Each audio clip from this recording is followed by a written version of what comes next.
और लोकसभा अध्यक्ष ओम बिरला कोटा दौरे पर हैं, चलिए आपको सीधा वहीं ले चलते हैं।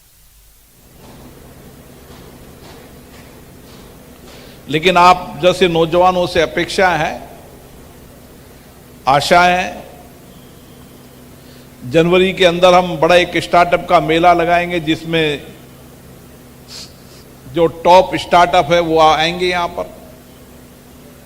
आपको उनके साथ चर्चा करनी है, संवाद करना है, उनके साथ तकनीकी, उनकी नए इनोवेशन को साझा करना है,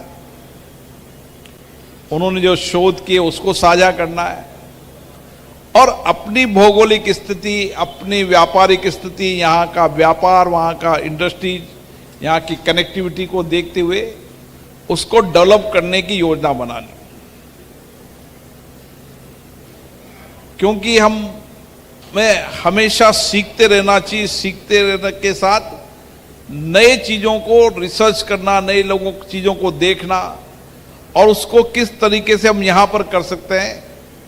अभी यहाँ पर बहुत मार्केट डेवलप होने की संभावना है, बहुत इंडस्ट्री सेक्टर के अंदर बहुत संभावना है, क्योंकि इंडस्ट्रीज के हिसाब से सबसे ज़्यादा पानी की आवश्यकता है, यहाँ पानी की कोई कमी नहीं, बिजली की उपलब्धता यहाँ पर है।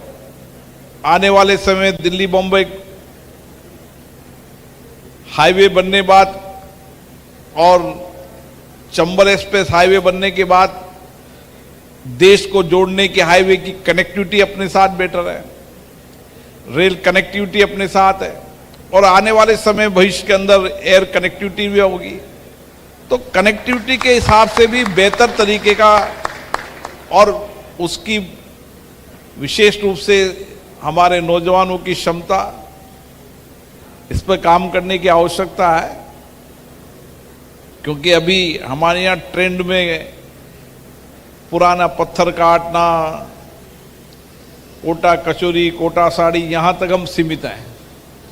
हमें इंडस्ट्री सेक्टर के नए सॉल्यूशन को निकालना है। पिछले दिनों जब यहाँ पर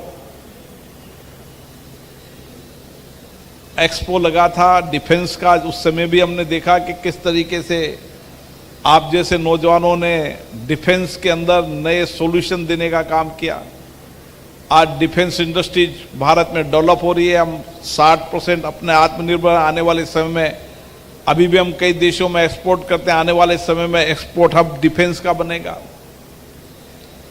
इसलिए हर सेक्टर के अंदर जो हमारी अपॉर्चुनिटी है, अभी वर्तमान परिप्रेक्ष्य के अंदर भारत के प्रति जो आकर्षण है, जो भारत के प्रति जो इंडस्ट्री, दुनिया की बड़ी इंडस्ट्री भारत की ओर उत्पादन करने की ओर आ रही है, उसमें हमें बेटर तरीके से उसके सब पार्ट के लिए भी काम करने लग जाए हम।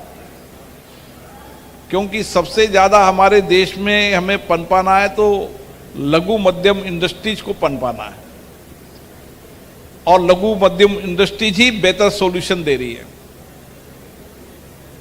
मुझे दिल्ली में कई नौजवान स्टार्टअप मिलते हैं जिनके कई बार मैं देखता हूं कि किस तरीके से उन्होंने एक छोटी सी कंपनी बनाई, आज बड़े स्टार्टअप के रूप में हो चुके हैं, आने वाले समय में यूनिकॉर्न की तरफ बढ़ रहे हैं।